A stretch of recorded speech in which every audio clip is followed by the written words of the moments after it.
Okay, Okay. so here we are on July the 8th. 8th, 2008. You just turned 75, Mm-hmm. and I've been thinking a lot about doing this, so I thought maybe we could do it today.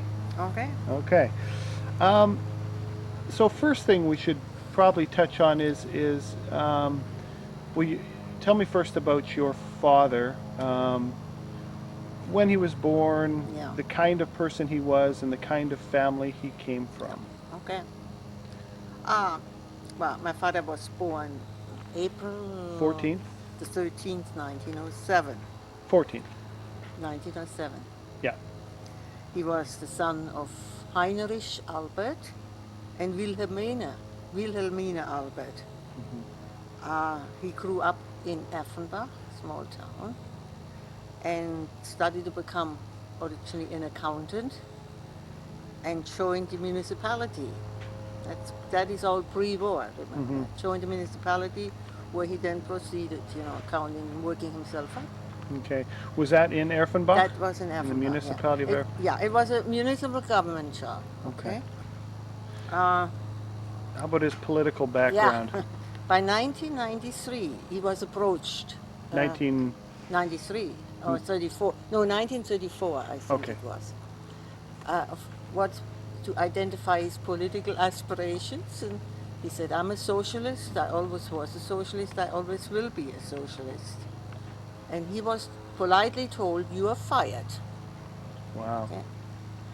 So he went to his uncle who has a large construction business, even then in Erfenbach in Hmm. Germany. And they hired him, 34, who he remained under shortly before 39 when he was drafted in the Okay. army. So he was a member of the Social Socialist, Democratic yeah, Party, yeah, the SPD, which was yeah. a very So was significant his, political party in yeah. Germany at the So was time. his father. The Albert family, Hmm. you know. So the where your family grew up in the Rhineland, that was a demilitarized area till Yeah, 1936, yeah, correct? So the yeah, Nazis didn't come in there until yeah. 36, but They they were were probably still quite on that. popular in the Rhineland. They were popular. Yeah. Yeah. Um, what kind of things did he like? What were his hobbies and interests? He was very music. He played He violin. was a violin and trumpet. He was really loved music, loved to play instrument, and he was very sports oriented, Right. very, gymnastics, soccer. He coached soccer. Hmm. A very active man, very versatile man. What kind of music would he play with his trumpet? Or He played, well, it's some classical music, but he also played. Sometimes he had a band, like his grandson, Hmm. Eric, had a band, and they played in dances in Edinburgh, just like you. Oh, isn't that something? Okay. Okay, so And that was a big okay, thing for him. good. And we'll get more Yeah, into the yeah, war stuff with him in a bit. Now, your mother, yeah. we were noticing that on her birth certificate, her first name is spelled Amalia, Amalia, Yeah. but That's that what, on her gravestone it's spelled Amalie. So we can only assume that she maybe probably opted to change her spelling of something her name. a lot of changes during the 30s took place, to Germanize the name or Yeah, whatever. Yeah. yeah, that's what I suspect may have happened Hmm. too. So your mother was born. When was her birth date? December the 7th, 1905. Okay, and her maiden name. Actually, I have it here as Then December 8th.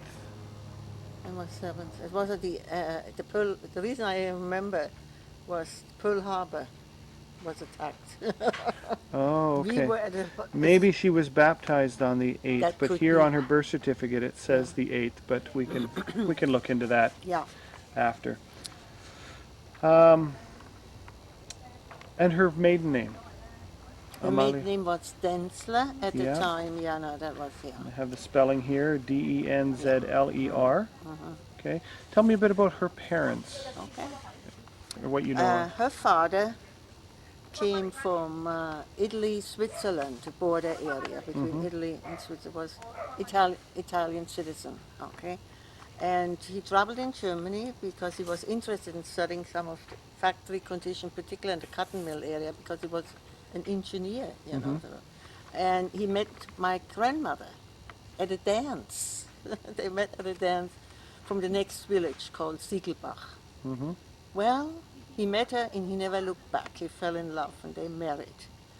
Um, we, of course, coming from Italy, I cannot imagine that he was born and raised as a Calvinist. So, in the marriage, he must have given up his religion and everything. And then, well, all contact with his family was cut. You know, there was later we got a little bit more information. The marriage was not looked on favorably, and absolutely not. So, but he was a fine man, and they had about 10 children.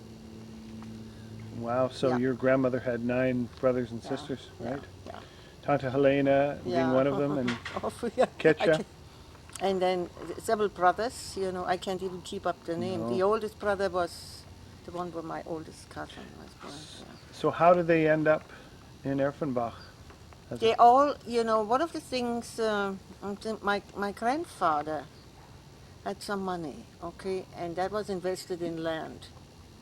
I think he wasn't some money that came from back home. He was entitled to maybe trust. I don't know. We never asked.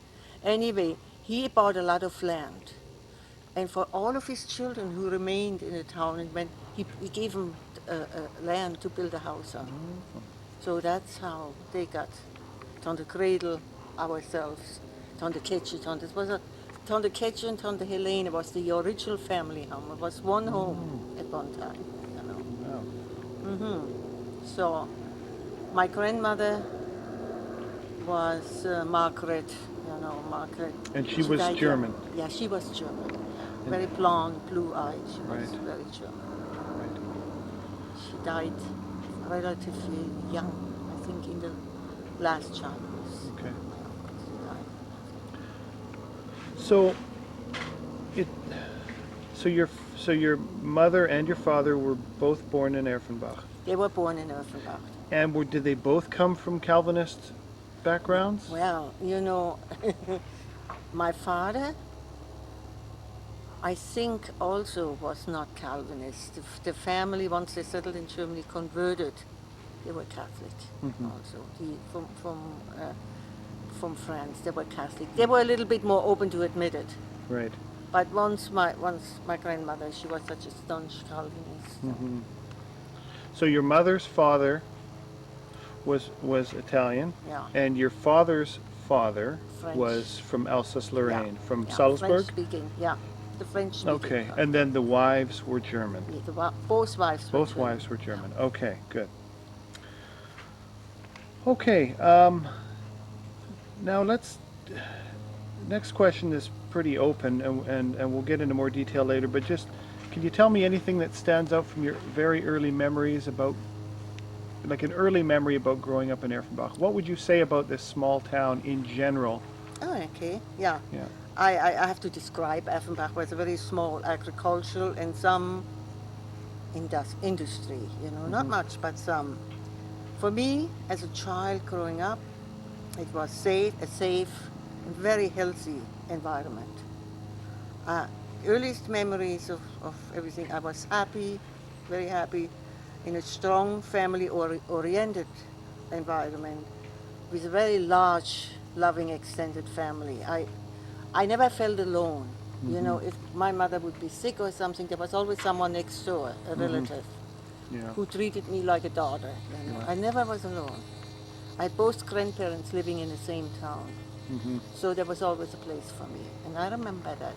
I remember tremendously missing that when I lost it.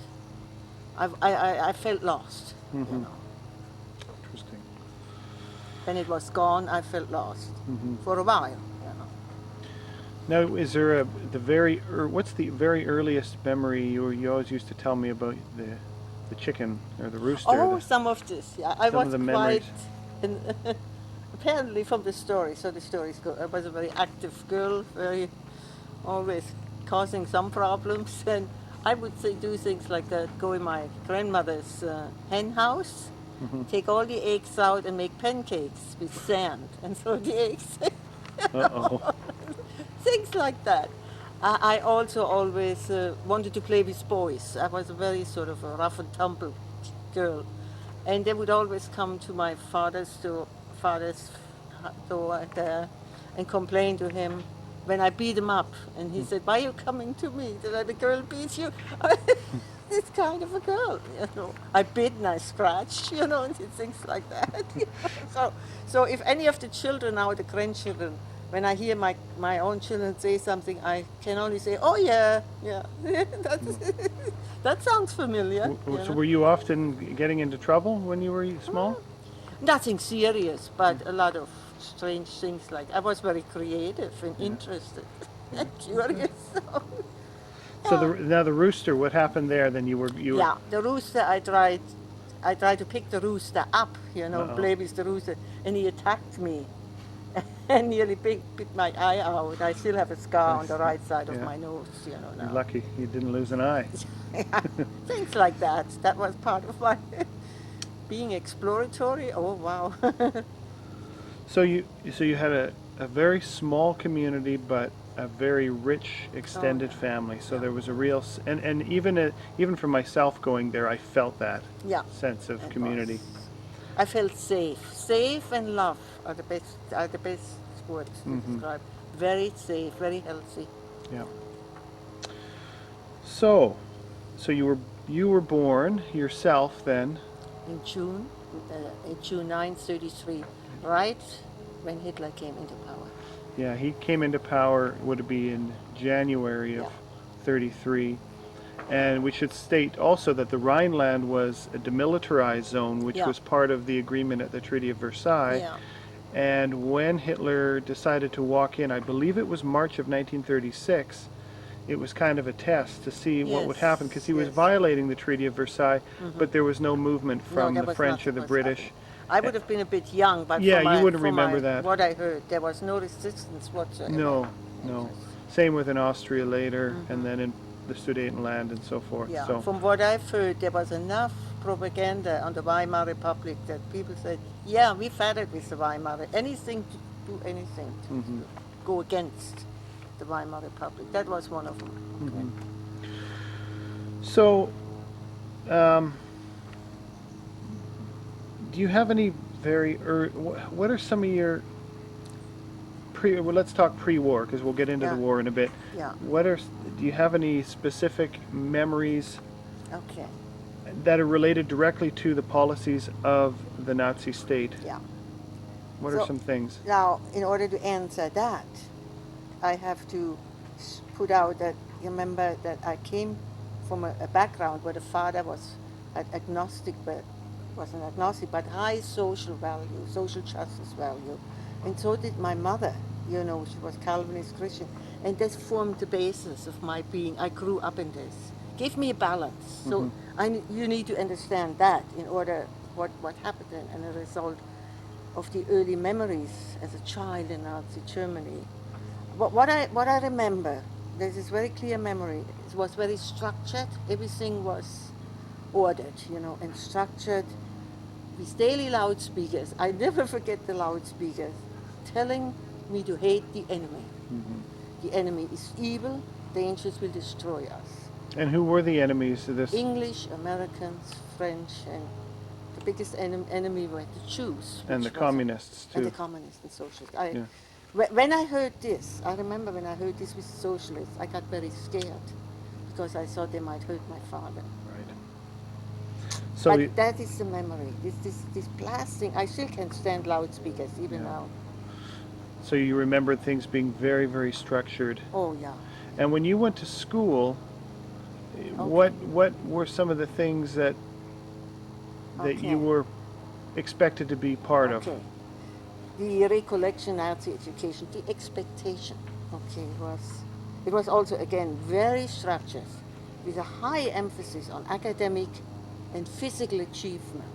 The entire training was body and mind healthy. Anything less was unacceptable for an Aryan. Okay. So I remember working extremely hard and winning such achievement. I achieved, you know, as time went by, working awfully hard. so that the time came. I think maybe you want to discuss that a little later. Yeah. Yeah. Yeah. Working on these issues, yeah. So you said your father was, of course, affected adversely because he was a socialist. He Yeah. lost his job in the And municipality. he was part French. Right, and he was part French. What about your mother? How was she affected, or was she? She was. I think, I believe, looking back in time, probably the one thing that didn't have her end up in a concentration camp was that they were allies, the Italians and the Germans. But she was so Italian looking. Mm-hmm. And she was over and over told she's not a real German. She doesn't belong into this perfect Aryan culture. You know. She was, and she was told that. And as a matter of fact, so was I Mm-hmm. in school. Wow, because you looked quite Yeah, Italian. yeah, You, in that those days Italian I looked gene very- really yeah. carried through. So then it would be fair to say that both of your parents were affected, Oh yeah. even pre-war, Oh yeah. quite They adversely. both- What kind of things, when you went to school, you used to talk about how you were almost asked to listen into your parents, Yeah. and it's very hard for people to understand the idea that you would be loyal to the state before your own Yeah, family, yeah. but there's a very obvious reason for that because of the propaganda. The What ca- propaganda, and as you remember, I said before, I woke up with loudspeakers in great detail how dangerous the enemy is and that we have protect the country and whatever we do will be protecting the family, not jeopardizing, protecting the country from the enemy. That's all Right. I thought. So I believed that. I was terrified of later the Allies. I obviously believed that. So anyone who would talk against the country, I would report in school Mm-hmm. because it was, I felt my duty to protect. I saw it from a protection. Right. If I wouldn't do that, maybe the enemy could infiltrate. I don't know. I just, the way the indoctrination went, it was dangerous if I didn't. Mm-hmm. Interesting. So then on the racial spectrum, both your parents were, I mean, they weren't Jewish, but they were French and Italian, Yeah. and I know that Hitler and the Nazis really looked to the Roman Empire as a model. So Yeah. and later allies in 1936 with Yeah. Mussolini. So that must have helped a Saved little. her life. Yeah, Yeah. I think it did, you know, because she was fairly outspoken. And she would help people she shouldn't have helped. Yeah. So what kind of things in school do you have memories that would be seen as odd now? I mean, what kind of things were you taught to do as a Nazi, as a young... He's sort of like almost like a spy to report. And the indoctrination against the Jews and gypsies and everyone who didn't fit was very, very extreme. So that I was terrified of these people. Indoctrination was so real and so extreme. I was absolutely terrified. Yeah. I saw them as murderers who kill women and rape, and they'll kill children and rape women. That's what I believed, what they would do if given the chance, okay? Right. So everything in that context, you have to look at it from that context, fear propaganda, you know, and do that to a child of 5 and 6. Child believes the adults. Were you told to actually go Oh. home and listen to what your parents say? Yeah, And at that time you would have have happily reported yeah. anything. yeah. But your parents were wise enough to Yeah, keep their they mouth didn't. shut, and Yeah, they were quiet. They knew what was going on. They knew what- They were okay. very quiet. must have been very awful for them to know It that their was. own child was... I asked my mother later once, how could you? And she said, the only way I could and your father could overcome that is because of the way we loved you. We loved you so much that we would protect you of anything we would do. And they did. Yeah, well, that's good. So let's now, anything else about the school that strikes you as... Do you have a memory of when Jewish children were removed from the school, or how was yes, that? How did they... Yes, okay. We had, you know, this is where the conflicts came from, even for me in school. There was the fear and the confusion I was wrestling with, because here were people I've known all my life. my family doctor who delivered me, in the neighborhood, they were friends to my parents and they went to school with me. And I was supposed to hate them now, you know. It was very hard because some of the stuff that came from my parents, social justice, and everything, clashed with that a little bit too. And it was very hard for me to do. So I wanted to believe what I was told. So I would come to school and those kids were not there. And all I know, I was being told they've left because they felt not happy here anymore and decided to go to Switzerland. Right. That's all.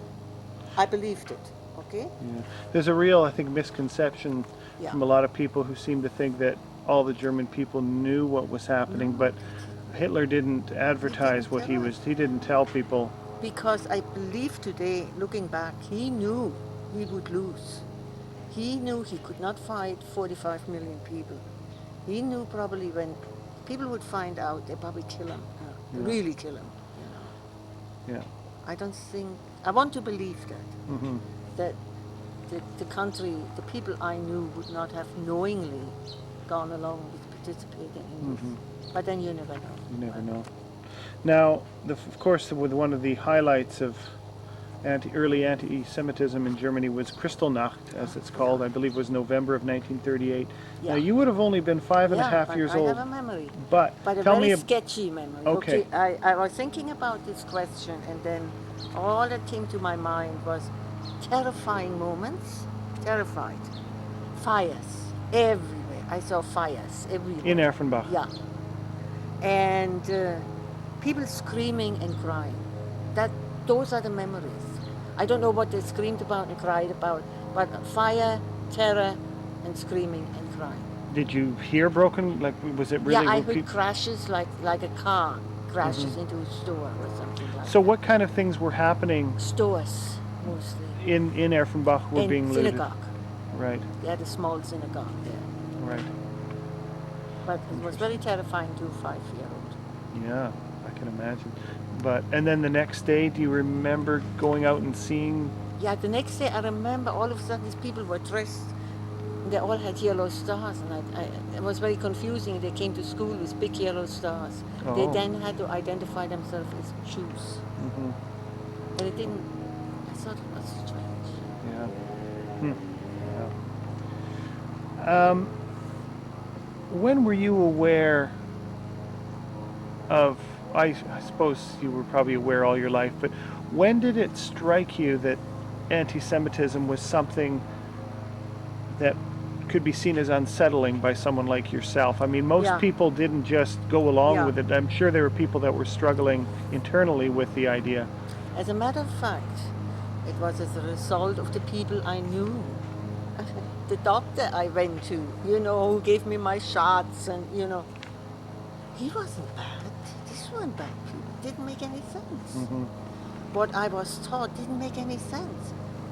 I was taught, oh, these are the big enemies. Why would I go to this doctor if he was such a big enemy? Or why would I be with these kids in school playing games and playing in the woods?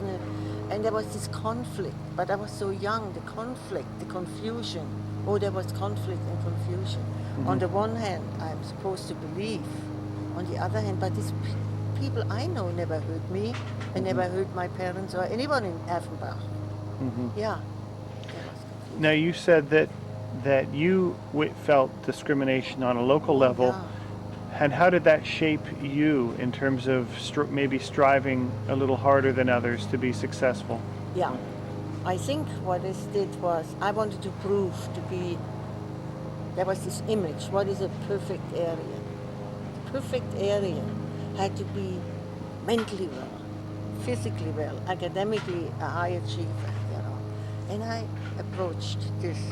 used this approach, that people looked up to me. I came out with top grades, A+, and I achieved in sports the same way.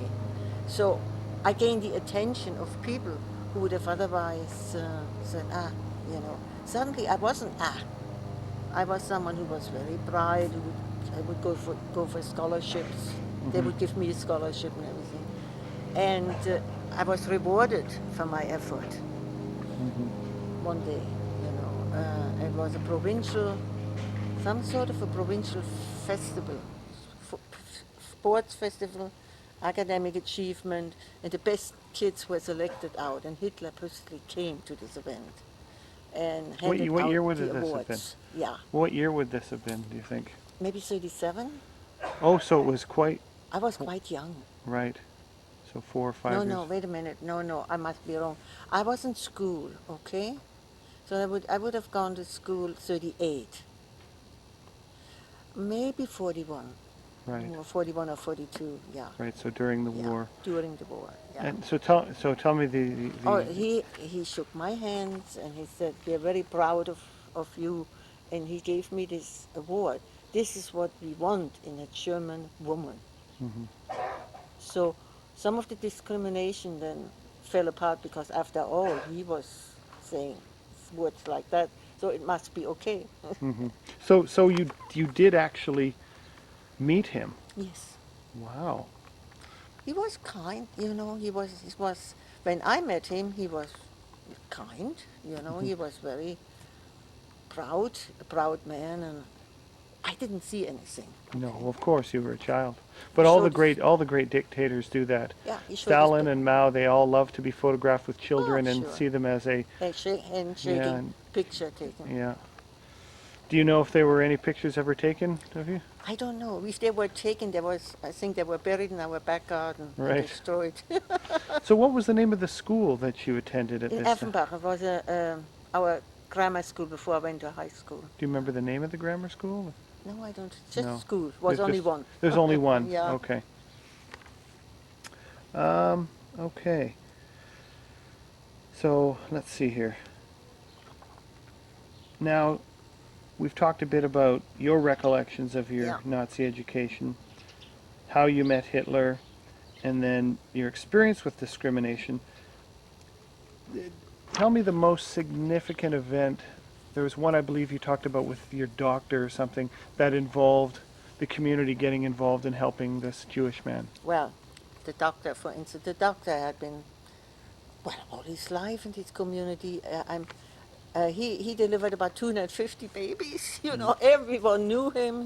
That was our doctor. He looked after him. And then there was the couple, who ran the cotton mill. Very, very, very wonderful employer. Very fair employer. He was not Jewish, but his wife was. Hmm. He got, well, one day, there was a lot of course, no one could talk. Some of these things, people disappeared. They went, but we never knew if they weren't some of them. Later, these people who disappeared, they weren't taken away by the Nazi. What we heard then, they were smuggled out. Hmm. And no names, there were no names. No one knew who did what. Hmm. They were individuals who did that. No paper trail. No people. Yeah. And our doctor and cotton mill and a few others they were smuggled out because they came back later after the war for a visit. But they never came back to live. No, they didn't. No, their children were growing up in the States. And, Oh, I yeah. see. They left. Like the Von Trapp family, they never came back. Yeah, yeah. The children grew up and married, and they wanted to stay with them. Hmm. But they came back because their land was given back to them, Mhm. and they sold it. Right. So now, as a child, you obviously grew up in this system, and you were probably it was just part of who you were. But was there anything in particular that struck you as something which made you uncomfortable, even as a child, regarding sort of the Nazi policies? Well, I think I had difficulties buying the people I had some friends that were Jewish kids, and it was more confusing than anything else. I'm supposed to believe that if I turn my back, they may shoot me or stab me. Mhm. And that didn't make sense. Mhm. I knew in my heart they wouldn't do that, so I pondered over that. Mhm. But being young, my parents couldn't say much. They knew I was on the right track. That was the way of starting to think, Right. but they couldn't say anything. But anything they would say, I would just report back. Right. So I was left on my own at that point. Really. Mm-hmm. And I remember my mother in the English translation. She would only say to me, "Look in your heart. Let your heart guide you, not your mind." Mm-hmm. Look, that's all she said. Mm-hmm. And that was at the time, yeah. So they were very, very good about, they knew what not to say and Yeah, what to yeah, say. yeah. It must have been a very difficult Very difficult for me. situation to be in.